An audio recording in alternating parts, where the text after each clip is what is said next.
Good Friday afternoon, evening, wherever you may be. Victor, how are you doing? Still alive. Still Still alive alive. and kicking. Yeah. Good. Just in case people don't know who we are, my name is Darren Pope. This over here is Victor Farsick. And he's in a different place today. And we're the co-host of a podcast called DevOps Paradox. And on Wednesdays, the episode comes out. Fridays, we do a live show. Most Fridays. We missed last week, I think. Was it last week? No, we were here last week. No, the week before last. Week before KubeCon. last. Right, KubeCon. That wasn't last week? Ooh, That was 2 week weeks before ago. last. And I wasn't even there. And still have no idea. So where are you at this week? In Budapest, Hungary, conference, Craft, my favorite. Not Craftworks. You remember Craftworks? You're old enough to remember Craftworks. It band? sounds familiar, but I don't remember what it was. It was the dancing animated legs at the same time Herbie Hancock was doing. Never mind. Maybe you are too young. Just go look up Craftworks. Werks. Afdil, hello. Hey. Ingen. Huge. Go back to previous. Huge shout out Alphadil. Alphadil has been sending me scripts and commands and gists that help with the videos that I'm making. Oh, sweet. So he's behind one of the videos so far and now working on the second one. Very So cool. huge thanks to Alphadil. Cool. There's Ingen. Oh, boy. Would you like to say his first name? I can guess. Ozan. Okay. Ozan. Let it just flow My right best through. guess. Okay. Yeah. Jivaden Kraftwerk. Yes, I mean Kraftwerk. I thought I had an S on it. All right. Yeah, that's exactly what I'm talking about. It was very strange. Kraftwerk. Oh, my favorite. Of course I know. Okay. The guys that actually made their own instruments at the time. Well, that's true. I'd forgotten about that. Do you want to try this first name too? Nashun. Okay, good. I'll take this one. Christopher. I've got this one. Okay, good. You're cheating, man. you, You're sir. taking it the easy well, ones. I have the clicks, so I can cheat if I want to. So your craft, which you have said today and many times before, it's your favorite conference. Why is it your favorite conference? Because the talks are always well selected. Nothing to do with who sponsors the conference. There are sponsors, but talks are hand selected always by organizers. Always great. And you have food that you can eat. Imagine that. How often do you go to a conference where you say, "Hey, this is good food"? Organization is great, and for our attendees and the way how they treat speakers is absolutely amazing. Were you speaking at that one too? Oh yeah, Of course you were. Okay. come on, Darren. I know, you don't What's go to a going on conference unless here? you're speaking. I know. Exactly. Neil, good to see you. It's been a while. Good to have you back alive. I saw a picture today that you were tagged in. With Kelsey and company. Yeah. Yeah. Now, I've never seen Kelsey in the wild. Okay. You're not super tall. You're just a hair taller than me. But you were towering over Kelsey. Yeah, Kelsey is not tall. Not very tall. Okay. But I was actually disappointed to that picture. If he put Kelsey on the other side, then we would have been ordered by height. By height. Yeah. So it looks like the weather's been good. Oh yeah. Did you have to wear your parka though? Because it's probably not It's probably not warm enough. It's For you. okay. Short sleeves. I was comfortable. Yeah. All right. Well, everything's gone fine, but in this week's podcast, we talked about things when they don't go fine. Do you remember recording this one? No. We had Matt and Jake on. It's been probably about 6 weeks since we recorded it. Matt and Jake were from Blameless, or are from Blameless, and we were talking about how to deal with the lead story on this was back when Jira Cloud was not being pleasant to the world. So things were being bad for Atlassian, but not just bad for Atlassian, but for everybody else that was using the service. And we talked about that. But the one thing, since we don't do video on that one. Matt, since we were talking about craft work, Matt is a musician and builds his own synthesizers. So we saw pictures of his studio. It's not who's the guy that wears the Deadmau5. No. It's not Deadmau5 level craziness, but it was approaching a little bit. Now I remember. You should have started the question, do you remember that episode, by describing his room? Yeah. Then I would say immediately yes. You cannot forget it. Yeah. So anyway, and also this episode went a little bit longer because I wasn't sure exactly where we were going to go, and they were telling some very interesting stories. So if you haven't had a chance to listen to it yet, I recommend going back and listening to it in your spare time this weekend, if you actually have spare time this weekend. Victor won't have spare time this weekend. Dude, you don't have to mute your mic. You're fine. Unless you're going to be Okay. doing the things that drive me nuts, and then you can mute yourself. Yeah, I will be doing things that drive you nuts. Okay. So this week was with Blameless. One thing we've talked about in the past is KubeCost. And KubeCost has now set up and has released OpenCost. And it's a standardization of doing cost monitoring for Kubernetes. Now, in 2 weeks on the podcast, so not this week, but the week after next. So I don't know what the date would be. I don't even know what today is. Today's the 3rd, I think. 1st, 7th, 8th. Not the 8th, but the 15th, or whatever the date. So not coming in. On that 15th time frame, we're actually going to be talking with somebody on the podcast from KubeCost. And we talk about OpenCost as well. So this was officially announced this week. And now anybody can implement cost management. I mean, one thing you've recently said was FinOps is becoming a big deal. Are you seeing much of that at Craft? We obviously at KubeCon you saw a lot, but what about at Craft? Oh yeah, I mean, Craft is a mixture of everything, so it wasn't that focused on this type of tools, right? So not that much in Craft. Okay. So again, all open source. And you can go through it. I mean, obviously, KubeCost was open sourced itself. The CLI was, but yeah, but it wasn't very intuitive and user friendly. So I have high hopes for this one. So if we take a look at just what's on the repo here, KubeCost, OpenCost, and then it takes you through all the normal things that a new project has. In fact, how new is this project? Well, okay, parts of it is old, but. Yeah, so I can remember that's the moment when that checkbox make public was clicked. Exactly. So anyway, OpenCost. I don't understand. During the pandemic, we had more weeks where we had a lot of news that we didn't. But this year has been very strange. Like, there just hasn't been a whole lot of news. So this is a little bit shorter. But there was one round or one announcement this week that I thought was interesting. And we've talked about Chainguard and Cosign and everything else. So now Chainguard now has a product offering called Chainguard Enforce. And they also have a second one, which is whatever it is. But I'm more excited about this Chainguard images. Because these are, as they state, Chainguard images are the first container-based images designed for a secure software supply chain. Images are continuously updated base container images that aim for zero known vulnerabilities. How many images have you pulled off of fill-in-the-blank registry? I don't know, like thousands? Thousands. And how many of the base images do you think were even close to being clean? Close to none. None. Zero. Close to it, yeah. So I think this is pretty interesting that this is sort of their beginning point.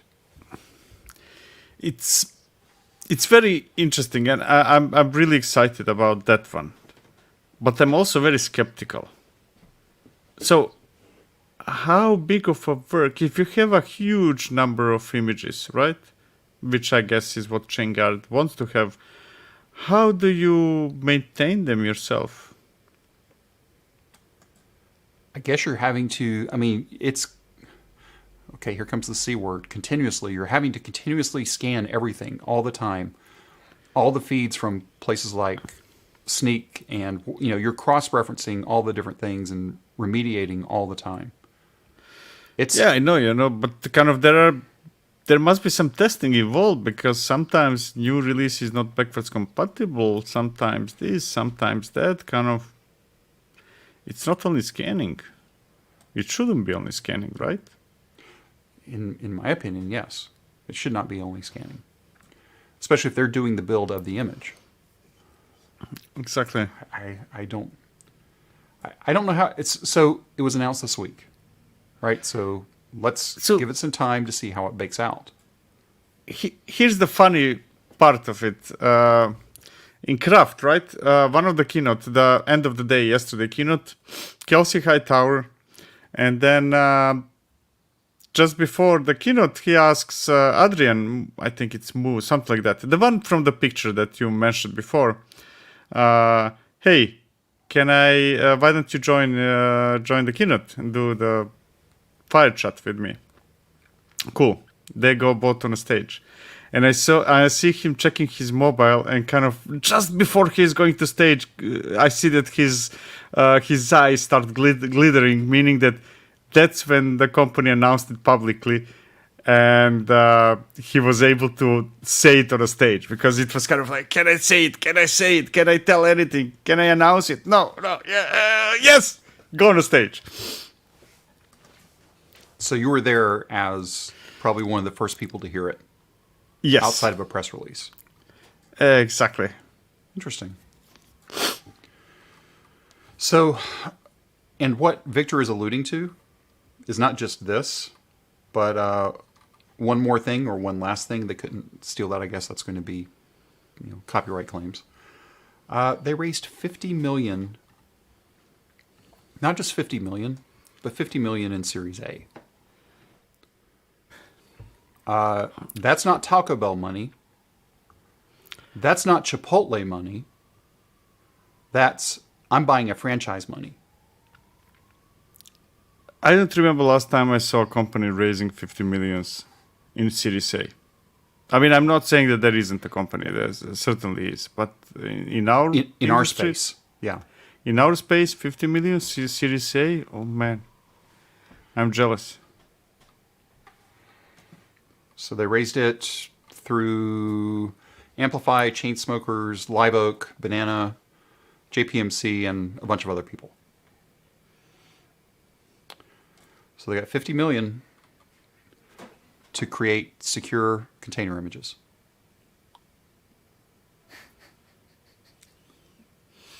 You can build a lot of secure images with that money. But you sort of see how I'm saying it there. It's like they're just going to be building secure container images. But when you think about it, it makes a lot of sense both for people, users, and for business. Because Red Hat, in great part of success of Red Hat, and I'm not talking about OpenShift, I'm talking about RHEL operating system that lifted Red Hat, is actually that they were in a way guaranteeing that certain number of packages that you will be using in your Linux distribution in RHEL are safe, are scanned, and so on and so forth. So having a company that says, hey, I'm going to actually guarantee a certain level of quality of images is good. Because Docker does not do that really. Docker delegates to different teams, one for each image, right? Yep. And I was remiss here. Sequoia actually led the round along with everybody else. So sorry, people at Sequoia Capital. Please don't hurt me. And Chris was right. It's the S-Bomb gang. It's the crew behind Sigstore and that whole crew. I think it's good. I'm still shocked at the raise. I shouldn't be, based on what's going on in the market now.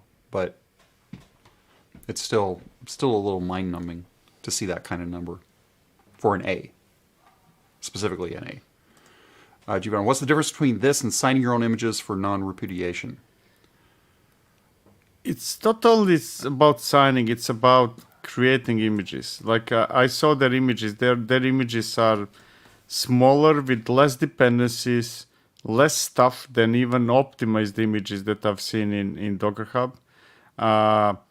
So it's not that they scan it for you, but that they build images for you, right?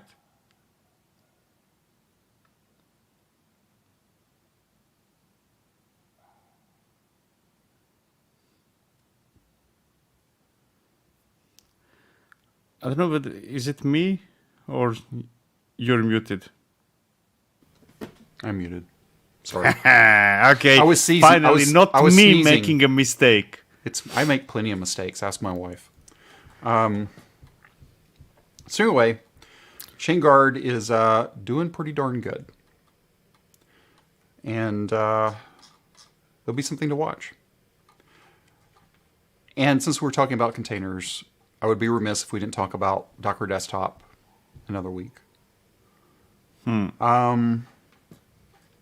So 4.9 came out. Just some cleanup in the UI. That's fine. No big deal. Mm-hmm. Good to make that work again. Doing some sorting, doing the whatevers. But then, new extensions. Lens. Okay. Mm-hmm. And then Slim AI. Yeah. We've talked about Slim, which they also create secure containers. So it's going to be interesting to see how Chainguard impacts some of these other, like Slim, and how things play out in that market. Yeah. They're kind of different, at least right now. Slim AI is making your images slim, while Chainguard is more focused on giving you slim or secure or whatever third-party images. I will say, when we're talking about extensions, you do not need to use the word exciting. Nothing in tech needs to be written as exciting. Okay. I haven't seen that you're referencing to the text. Yeah. Exciting. Exciting extension. That word does not need to be in the vocabulary of anybody writing something for tech. I have a beef with Slim AI. I don't understand how that will work. So their images can be built only and exclusively with Docker, which is great. Yeah. But you're not going to be able to... What is the expectation? I build images manually, always from my laptop,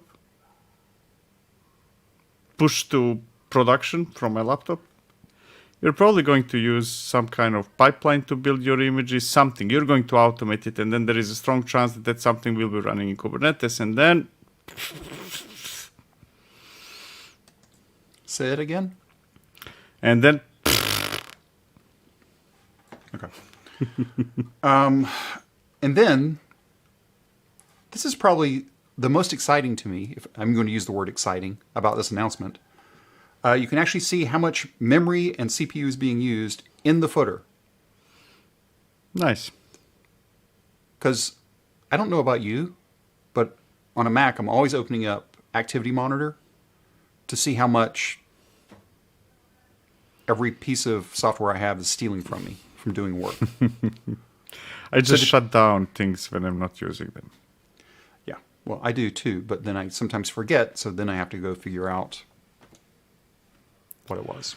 So anyway. Oh, that's easy for me. I never forget simply because my Intel Mac just starts making so much noise that it reminds me always, hey, you forgot to turn it off. Wait, isn't that how it's supposed to sound all the time? Not when you turn it off. Oh. WWDC's next week. It's Monday. I'm waiting for the announcement, but I have things queued up to purchase. If you're waiting for hardware announcement, I don't think that they're coming on WWDC. I don't think so either. I don't think so either. It's all But just in software. case, it's 3 days. I can wait 3 days, right? I can wait 3 days. I've waited 6 years. I can wait 3 days.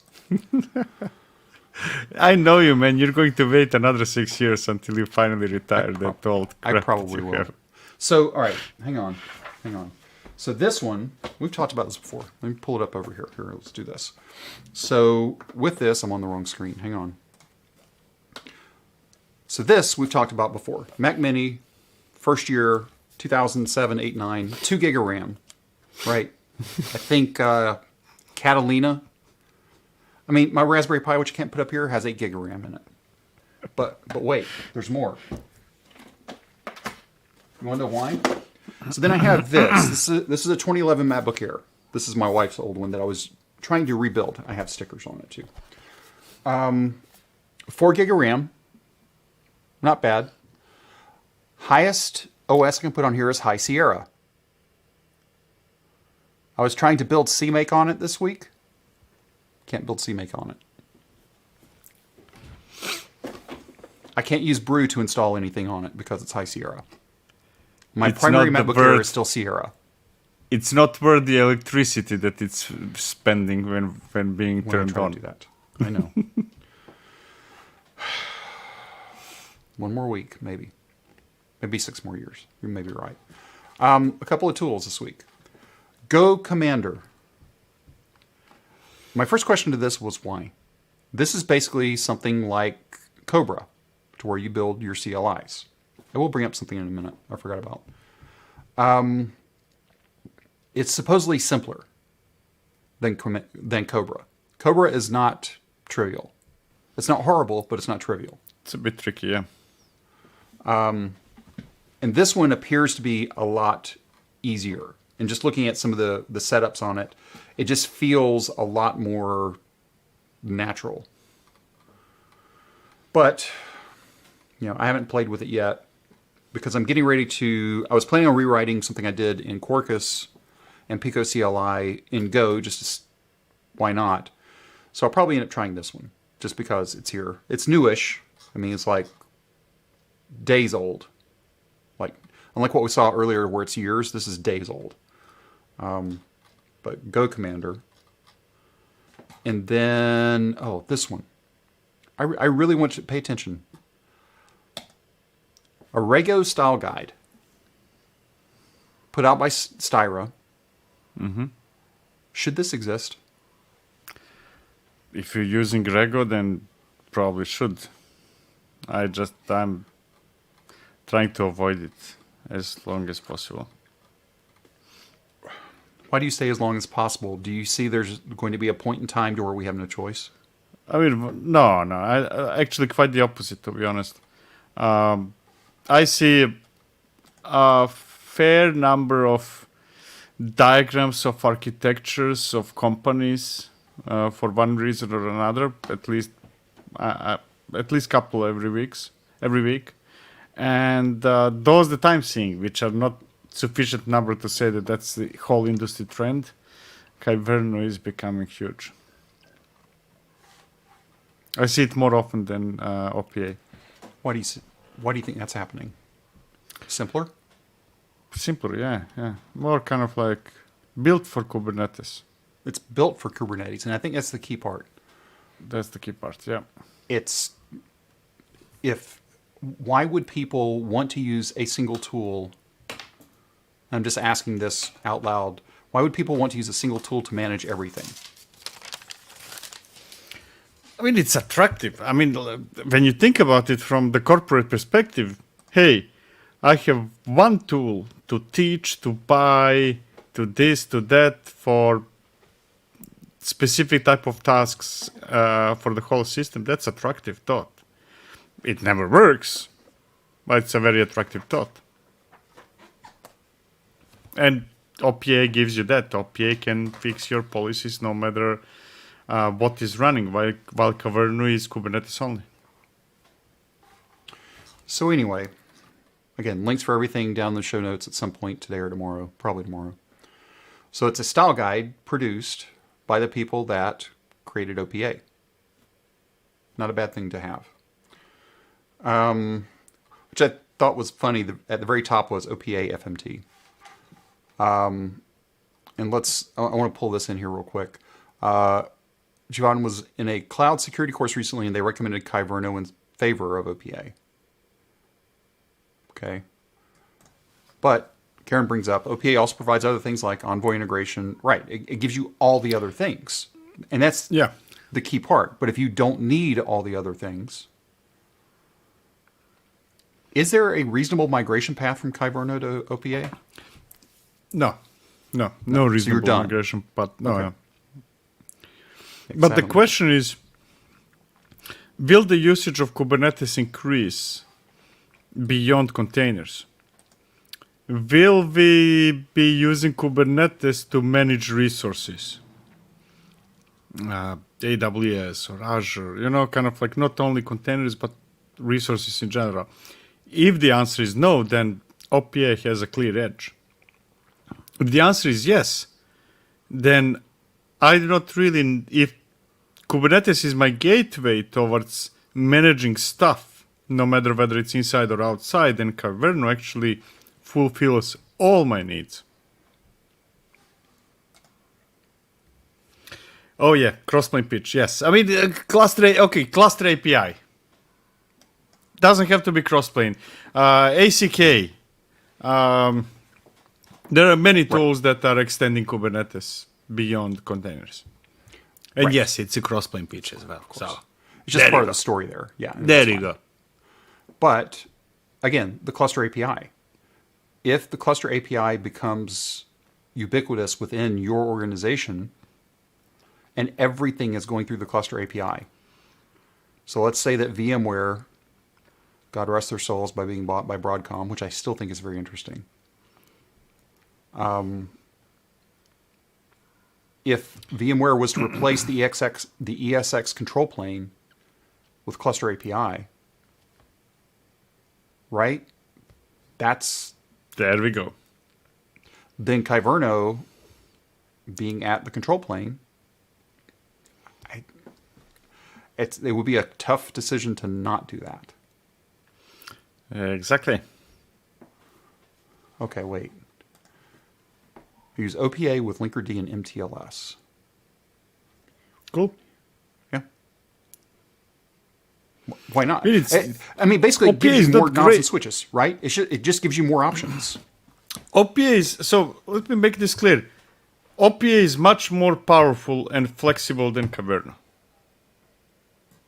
There is absolutely no doubt. It's just a question of whether you want flexibility or simplicity. Choose one or the other, and then you go one direction or the other. That's the story, really. Yeah. Let's see. Hashi is next. I'm assuming you're talking about being purchased. IBM buying Hashi. That would be, well, it'd be really Red Hat buying Hashi, but yes. Yeah, I mean, That would be the Hashi is in a logical. bit of a trouble. Take a look at their stock price. Well, take a look at Since it went everybody's IPA. stock prices right now. Yeah, not but we're just them. talking about before the crash. Basically, it went high and then it dropped maybe a couple of weeks after IPO. Ingen, I don't like Gatekeeper. Kyverno is so much better from a UX perspective. Oh. Did you try JS Policy yet? I haven't. Not You yet. haven't? Not Okay. yet. I was Yes, actually curious. I had it kind of like one day I will try. And then I chose to go deeper into it yesterday, actually, when I saw something that looked very strange. So I obviously concluded that I didn't understand it enough to understand why is that is happening. But on one of the diagrams, one of the enterprises, Kyverno with JS policy. I thought that they would be mutually exclusive. So I'm obviously wrong. There's something going on there that so I need to dig deeper. Interesting. Okay. A couple more things here. Shot Scraper. I saw this. This is not new. It gives you the ability to automate. Have you ever had to maintain screenshots? You probably haven't, but I have. Of Maintaining documentation? screenshots with documentation. So now, in theory, and I haven't done this yet, but I sent this over to the people I work with that deal with this on a daily basis. I don't know if they've had time to play with it yet, but it's based on Playwright, and I love Playwright from a automation standpoint. But if I can use this to manage my screenshot captures from version to version to version of whatever app I'm working on, this would be sweet. That's all I can say. But anyway, it's called Shot Scraper. And it's like looking at that website, it's like traveling back in time to 80s. I know. And this is what my website would look like. Because this is the level of HTML and CSS that I have, if even I have this much anymore. Mine would have a bunch of animated GIFs in random places. Yep. So you can do it. This says you can do it in two ways. You can point it and do a one-off snapshot. Sort of makes sense. No big deal there. Or please YAML, but okay, YAML makes sense. You can create a YAML with, give it the URL, and then give it the output. But then you can also define quality, width, height. This is the cool thing to me is like, oh, I want it to be this size, so then I'm not having to go back and resize stuff after the fact either. That's really nice. But that's a Shot Scraper. It's almost July. And what happens in July? France goes to vacation. No, that's August. No, that's Spain is August. It's August. Christmas is in July. In where? China? Hallmark Channel. Okay, never mind. It's Christmas. You never heard of Christmas in July? No, I have no idea what you're talking about. Okay, that's fine. Don't worry about it. So there is a project from Google called Santa. Christmas, Santa. I'm not that smart. Mm-hmm. It only applies to Mac. And this has been out for a stinking long time. 65 releases. Okay. All right, so I'll come back to it in a minute, because this is one thing I meant to look earlier and I forgot to look. Next, 21, 29. We're below the knots. 18. Okay, we're back to the 16, 15. Holy cow. We're way back. All right, so I'm going to stop at 2014. So it's old. Not as old as me, but it's old. It's a binary authorization system for Mac OS. Can you think of fun things to do with this? I don't understand what Nefarious? it does. Basically, it is the reason why it's named Santa is because it keeps track of binaries that are naughty or nice. So this gives you the ability to allow apps on a Mac to run or not run. We were talking about policies just a moment ago. This is a policy enforcement for what kind of apps that can be run on a Mac. There is full docs. That's amazing. That means that enterprises can finally allow their employees to buy Mac, to have Macs instead of Windows. And then you could lock it down with Santa. Exactly. And guess what? But remember, I kept scrolling back to 2014. And there were still more pages. I've never heard of this. Me neither. And it's from freaking Google. Not like a subsidiary of Google. Well, it could have been. But it's from Google. You need to give Google... It makes sense that that you show interest right now, because you need to give Google always 5 years to see whether they're going to kill it without announcing. And if it passes 5 years test, then it might be something. Yep. So Ingen brings up here, they're using JamF. Another competitor that I know the people at are Adigy. They're Apple, so it's part of the Apple ecosystem. It's called MDM. I can't remember what MDM is, what it stands for, but it's just managing all the stuff on there. And this is what he's saying: mobile device management. Thank you, MDM. I can remember acronyms. I can't remember the words. What does that really tell you? That I'm just making things up as I go along. But this is what happens. So you try to open the app, and then it says, "Sorry, you cannot run this." But anyway, not an official Google product. That's the reason why it still is around. That's Santa. And finally, what is Kubernetes? I keep hearing about this thing. What is it? Yeah. And why do we have a stupid K8s? Why do we do that? To run containers in more than one server. Oh, okay. Do you know why it's K8s? Do you know? Asking me? Yeah, I'm asking Yeah. you. Do you know what? 8 why? letters between K and S. Correct. Just in case people didn't know. I like- did. What was it that? How was it like? I18L N. or something like that? I18N. Yes. Yeah. That was a scratcher for me at the time. But then I learned what numbers between 2 letters mean, and A16Z. I don't know what that is though. Andreessen Horowitz. Well, I don't know who he is either. Mark Andreessen. You don't know who that is? Today you're full of names that I have no idea what they are. Let's put it this way: if it weren't for Mark Andreessen, we would not be here today. More than likely. Did he invent food? He invented the web browser. Depends on who you talk to. He was at Netscape. Okay. Anyway, Kubernetes. Kubernetes explained. It took you 25 minutes and 26 seconds to explain what Kubernetes is. Actually, the original video contained the examples for each of the sections or each of the topics. And then I said, okay, this is going to be too long. So I need to cut the examples just to make it bearably long. Yeah. Hey, do me a favor. I'm going to take you back full screen. Look into the camera, please, because I need a thumbnail. There we go. Thank you. That's good enough. Don't scare the people. Don't feed the bears. Yes, Christopher got it, Mr. Netscape. If people aren't using Kubernetes, like me, why should we use it today? Why should we care? Because it has extensible API with a control plane that you can use to manage and observe anything. And why do I care about that? I mean, let's face it, you don't care about it. There is no argument that I could use to convince you anyways.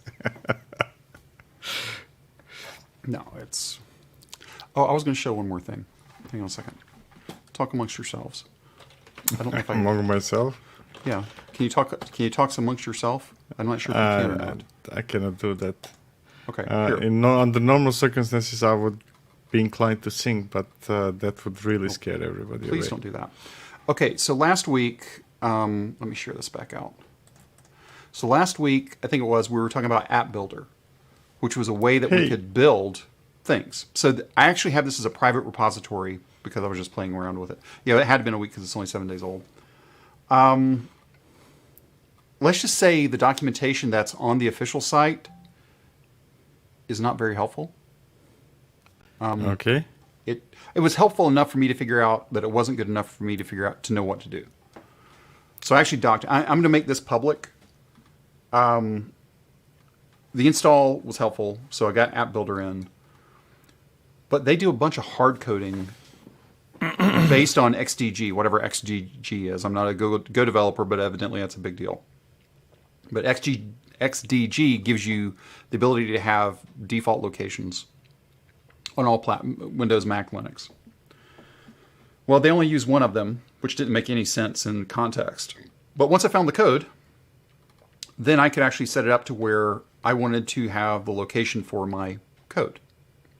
So in my case, I'm just doing GitHub. They hard code in App Builder. They append on App Builder.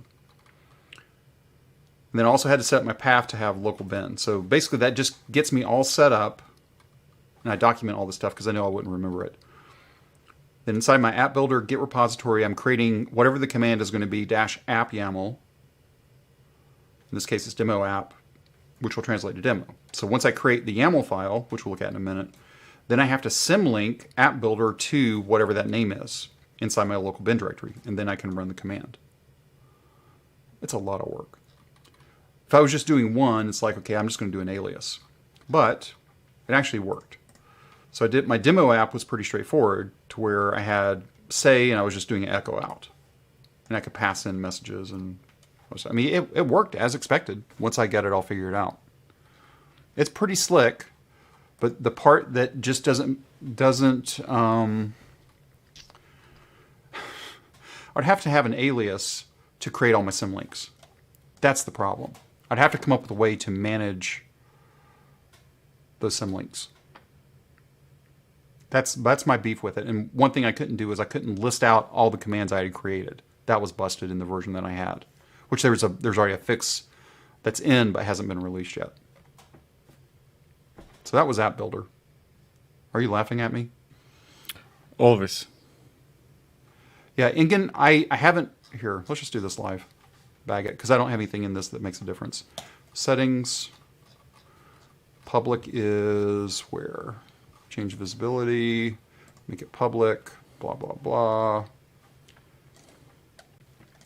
But here's the thing. I named mine App Builder. Oh, crud. I don't know what my password is. Don't you use LastPass or something? I do. Nobody knows passwords anymore. Yeah, but see, I don't have LastPass installed on this browser on purpose. So I had to go find it in a different browser. Okay. So anyway, that should have gone public. So here's the deal. And I don't think it matters. I would not have named it App Builder to begin with. I'll put it in the chat.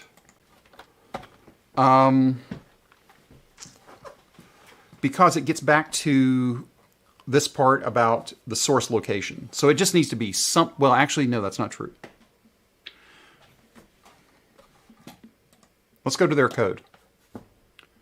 So this is the code of App Builder. What they do here is they get the config home directory, and then they hard code on App Builder on the end. So that's the reason why I created my repository name as App Builder, because... Oh, I clicked into it. Because it needed to be in my GitHub directory. I don't know. It's do what you want, but that's basically it. The one thing that definitely doesn't work with the version that's out there right now is App Builder list does not work.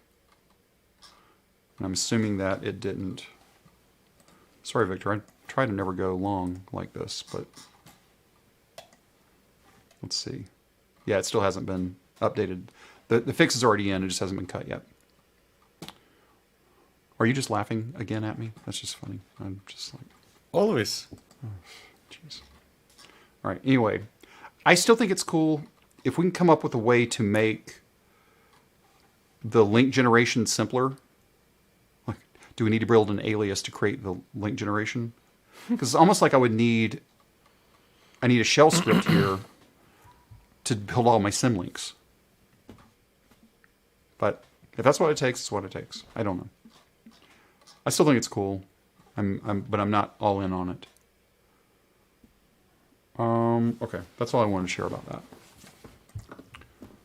So you are currently in Hungary. You're getting ready to leave Hungary. Getting ready to leave Hungary and preparing mentally to survive June.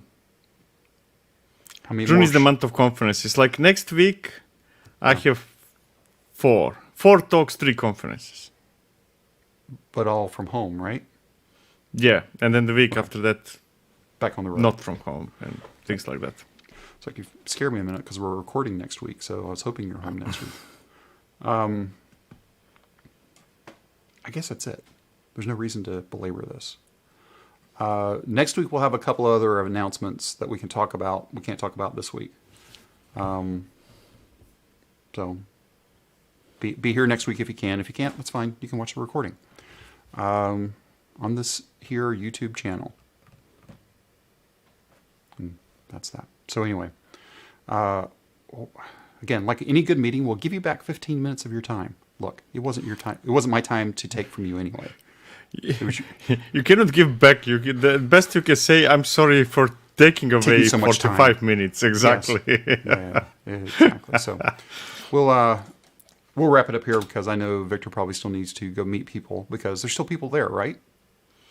No, not at the conference, but yeah, they're waiting in a bar For you. for me to join. So Drinking cannot start without me. That's a golden rule. So what you're saying is I'm keeping you from going to a bar. Yes, you're keeping me healthy. You're keeping my liver in check. Then we're going to be doing a 6-hour live stream right now, and we'll start debugging and put in PRs to keep you out of the bar. So, by the way, I was seriously considering actually doing this stream from that bar. Almost. Fine. I almost did it. You could have done it from your phone. Yeah. Next time. Fine. You could have had guests. We could have guests on live. They couldn't hear us, or hear me, but so what? So anyway, next week, your Monday video, Wednesday podcast. We'll be back next Friday. We do not have a DevOps Toolkit AMA next week, do we? I didn't look. No, the week after next. Week after next. Okay. Is that Again, I need to double check. I'm still not sure whether I'm in Barcelona or not, but well, if we need maybe. to reschedule, maybe we pull it up into this coming week and Yeah, just we'll see. reset things. But whatever. So anyway, pay attention for that. And I guess that's it. Thanks everybody for a great weekend. I'm ready for a great weekend. I get to balance accounting books this weekend. That's my joy for the weekend, and edit podcast because now I have things to edit. Wait, when you do accounting, can you write off that Mac Mini of yours? I could. Is that part of accounting? Kind of like write it off? I could. If I chose to spend money that way, yes, I could. I'm choosing not to spend money that way yet. It's a different conversation. See, in the U.S., taxes are hard. And when you actually have a corporation, it's even harder. Let's leave it at that. So, I mean, here, that's one of the things I never understood with US. Here, excluding now if you have a company and stuff like that aside, right? How taxes work here is that you get a paper once a year, and if you don't say anything back, that's what you're paying, and that's what is taken from your account. Kind of, until recently, until I started working as a freelancer, I never did my taxes. Never, ever. I can't relate to that. Because we're used to having money taken out from us as employees. And then we still have to file and determine whether or not we owe more or we get some back. Yeah, but the government knows, right? You would think so. So here's the question. If government doesn't know what you owe them, then why would you pay anything? Kind of like, if I don't know that you owe me money, then why would you ever give me money that you owe me? Ethics. I don't know. It's ethics. It's ethics. Okay. That's the reason why a lot of things are still cash only. Cannot be traced. No, Bitcoin only now. Oh, okay. Bitcoin is the new cash, sort of. Okay, going to see Henry Rollins tonight.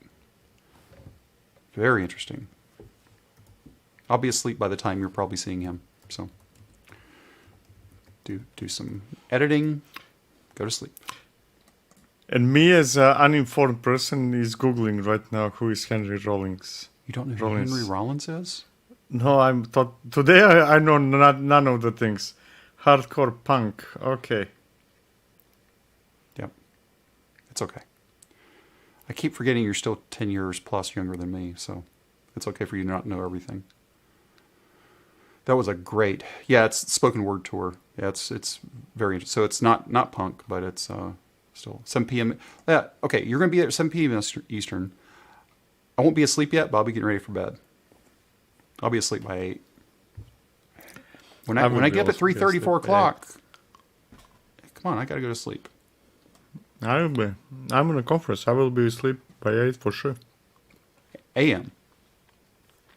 Ah, you meant PM? PM. I meant PM. not PM. No. Okay. It sounds like you have another meeting. Oh, that meeting's the bar. Never mind. Random stuff. Nobody cares. Nobody cares. All right. Thanks, everybody. We'll see you next week.